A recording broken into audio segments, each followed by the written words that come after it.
Okay, I've just finished insulating this roof here with the this garage rather, with the Rhino fiberglass bats, and they had the rest of the house insulated, but the garage was really hot when the man was out here working in a workshop, and you could really notice it. So we've insulated it with fiberglass, the same as what was in the rest of the roof, and so you can see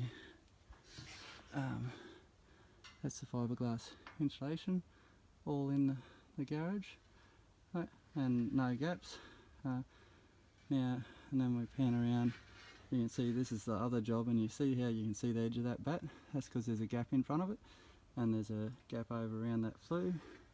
And a few gaps over here. This isn't my job, this is the previous job, obviously. And if you look right over there, it looks like it's all insulated through there, but there's a couple of gaps in that, but it's really actually a pretty good job. Anyway, this is the steel frame home, and these are actually really hard to do if you're doing it yourself, because you've got this knife edge type steel frame, like it's only 1 centimetre wide to stand on, and that's all you got to stand on the whole time you're up here doing the job. And these struts here that look like they're really strong and solid, I'll just show you something. They're only held on by one little Tech screw in there, so there's one at the bottom, one at the top.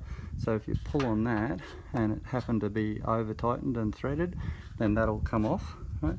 So you've got to be very careful when you work in steel frame roofs. My suggestion is that you give me a call and get me to quote it and do it for you.